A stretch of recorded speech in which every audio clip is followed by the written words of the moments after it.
Terima kasih banyak pada seluruh penonton setia channelku. Tanpa kalian, kami tak ada artinya. Kalianlah yang membuat kami tetap semangat hingga berdirinya channelku ini. Saya Prabu Salmin mengucapkan minal aidin wal faizin, mohon maaf lahir dan batin. Selamat Hari Raya Idul Fitri 1447 Hijriah. Dan kali ini kita akan membahas alur cerita spesial yang penuh dengan adrenalin dan brutal. Tidak usah berlama-lama lagi, kita masuk ke alur ceritanya.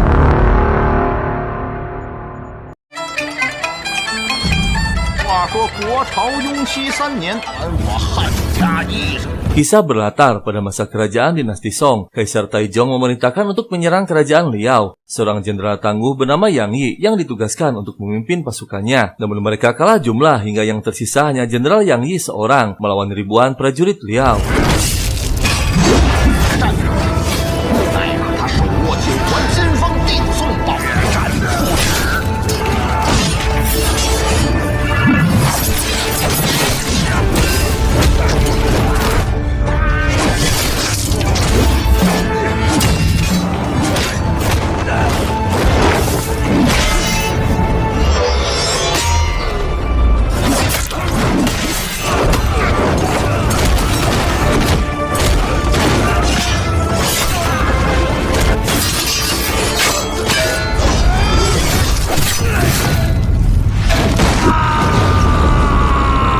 Kekuatan Yang Yi tak bisa diremehkan. Dia masih berdiri tegak meski dikepung ribuan prajurit yang membuat mereka semua bergetar ketakutan. Jenderal kerajaan Liao bernama Ximing akhirnya turun tangan.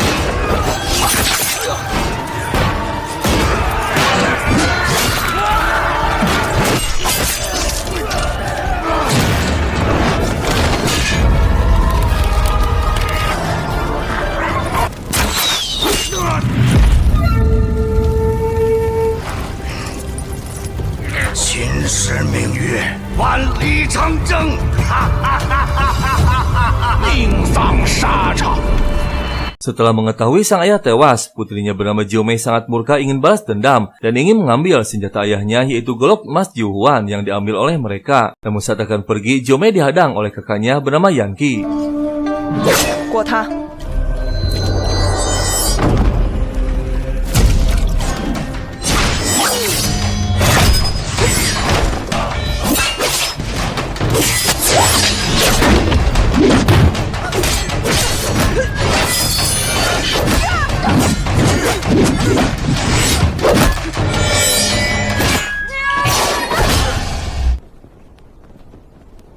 Karena kegigihannya ingin balas dendam, akhirnya Yanqi mengizinkan adiknya untuk pergi. Malah dia juga akan ikut bersamanya untuk mengambil kembali golok pusaka ayahnya.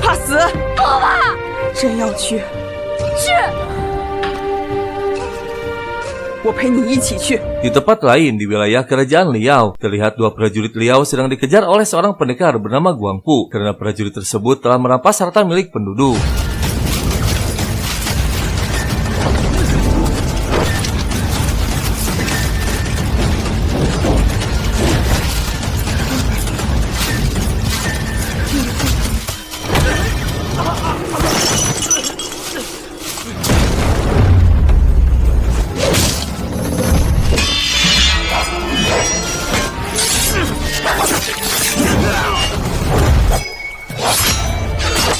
Guangpu kembali ke kedai miliknya, sengaja pura-pura tulul tak bisa bela diri. Yang ternyata Guangpu mantan bawahan jenderal Yang Yi yang tersisa. Dia menyembunyikan identitasnya untuk menyusun rencana balas dendam.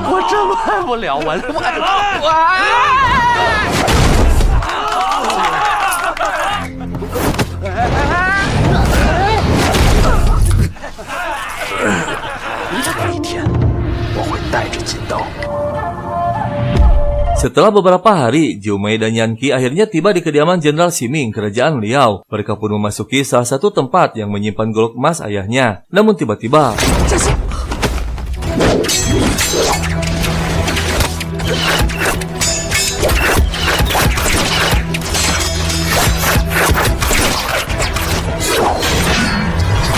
Mereka akhirnya berhasil mengambil kembali golok emas. Namun Jiumei terkena panah Siming. Pasukan pun dikerahkan untuk mengejarnya di bawah pimpinan seorang pendekar bernama Yalu. Hingga keesokan harinya pasukan Yalu terus mengejarnya.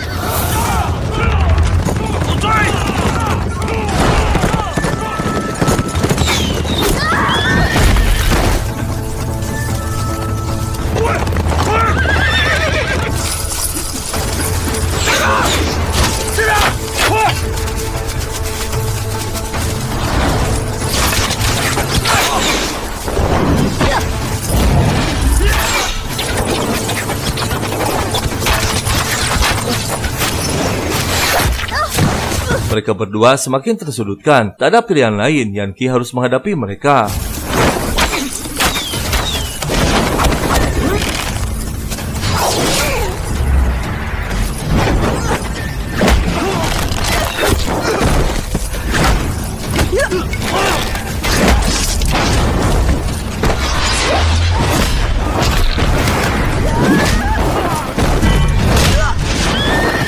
Akhirnya Yanqi berhasil dilumpuhkan oleh Yalu. Namun saat akan dihabisi, tiba-tiba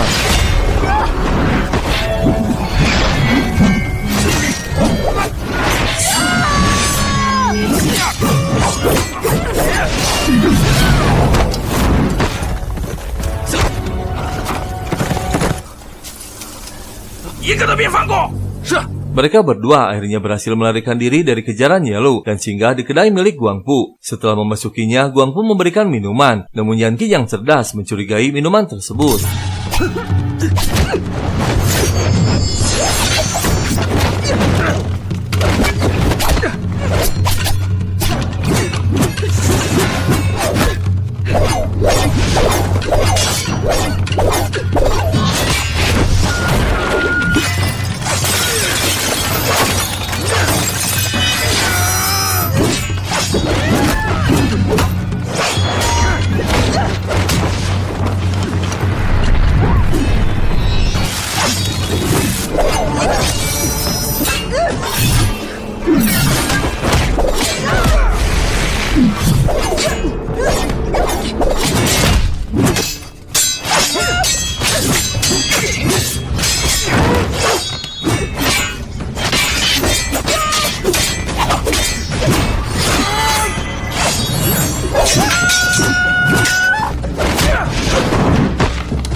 Guangpu terkejut melihat jurus Yanqi sama persis dengan jurus yang dipakai Jenderal Yang Yi. Setelah mengetahuinya bahwa mereka berdua putri sang jenderal, Guangpu meminta maaf. Dan tak lama, Yanqi memperlihatkan golok emas yang berhasil direbut dari kerajaan Liao. Akhirnya Guangpu memutuskan untuk bergabung melanjutkan misi sang jenderal.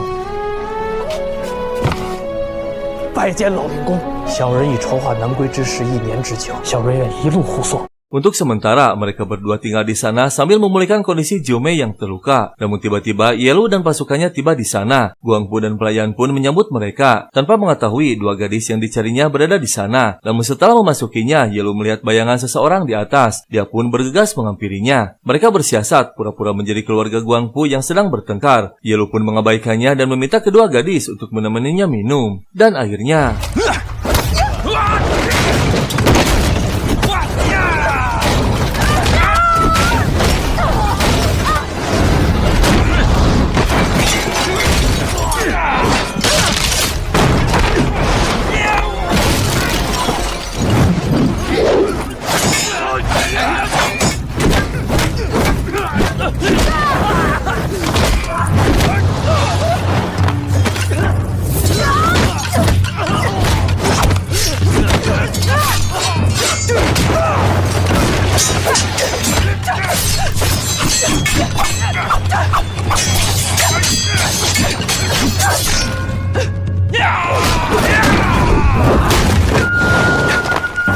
Kesaktian Yalu tak bisa diremehkan hingga Yanqi dan Guangpu kalah. Namun tiba-tiba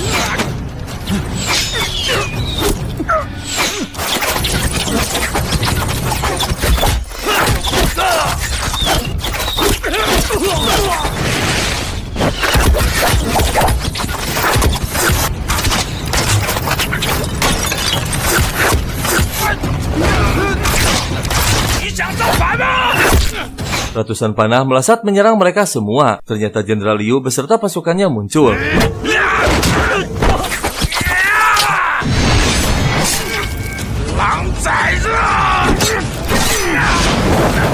Lalu dihabisi karena dianggap lambat menyelesaikan tugasnya. Liu pun mengancam agar menyerahkan diri jika tak ingin dihabisi. Guangpu memanfaatkan temannya bernama Xiao yang merupakan keponakan Ibu Suri untuk pura-pura menjadi tawanannya agar mereka dilepaskan. 大辽萧太后的亲侄子大人莫要惊慌，原来是萧大人啊！啊！撤！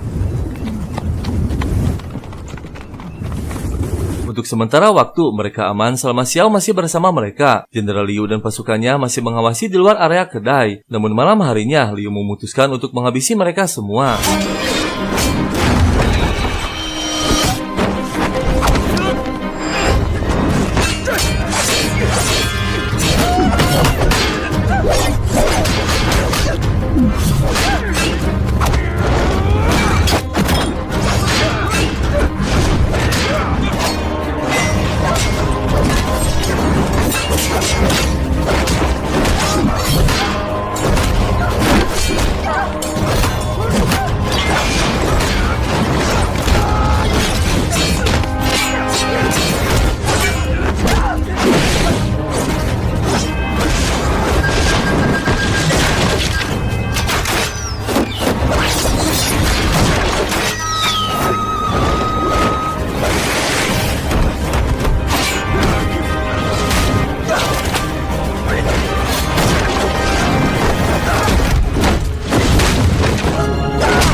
Karena sudah semakin tersudutkan, Guangpu dan Yan Qi memaksa adiknya untuk pergi membawa golok emas kembali ke dinasti Song. Sementara mereka berdua akan melawannya sampai titik darah penghabisan.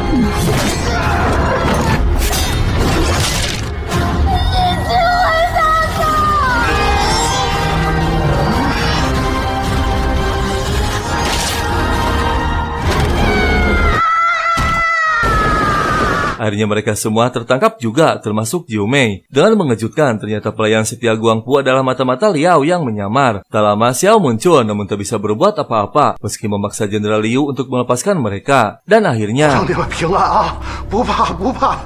你们想干什么？刘将军，放了他们！你耳聋了吗？刘建绍，你真屠罗！我来！ Liu membuat surat dengan memfitnah mereka bertiga telah menghabisi Xiao, keponakan Ibu Suri. Surat pun dikirimkan ke kerajaan Liao agar lebih memanas kebenciannya terhadap dinasti Song. Tak lama pelayan mata-mata bernama Liu Gang muncul memberikan minuman kemenangan kepada Liu dan pasukannya. Namun saat akan pergi membawa mereka ke kerajaan Liao, tiba-tiba Liu kesakitan, yang ternyata minumannya telah dicampur racun oleh Liu Gang. Sontak saja membuat Liu murka.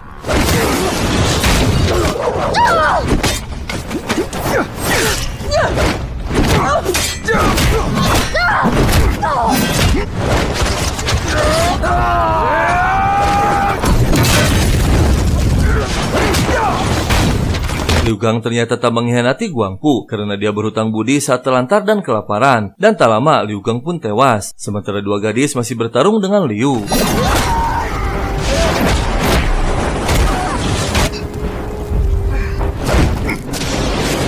Kesaktian Liu masih brutal meski telah diracuni, dan saat akan menghabisi Jiu Mei, Guangpu muncul.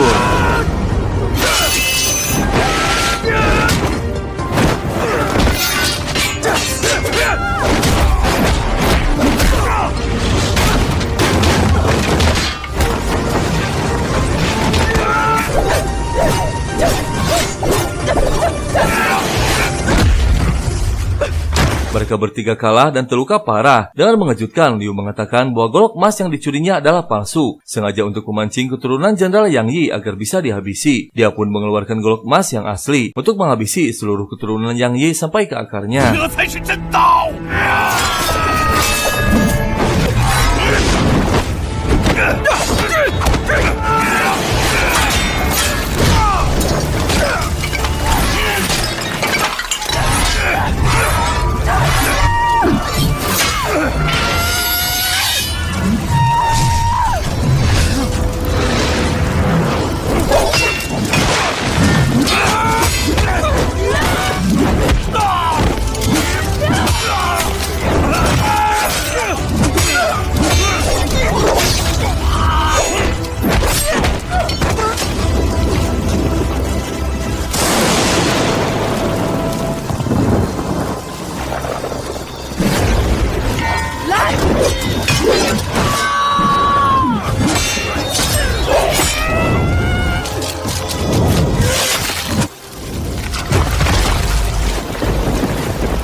Akhirnya mereka bertiga berhasil menghabisi Jenderal Liu dan berhasil membalaskan dendam kematian ayahnya. Ternyata selama ini Jenderal Liu yang memicu perang antara dinasti Song dan dinasti Han. Setelah tewasnya Liu, dua dinasti besar pun berdamai dan mereka bertiga selamat kembali ke dinasti Song membawa golok emas. Dan kisah film pun selesai.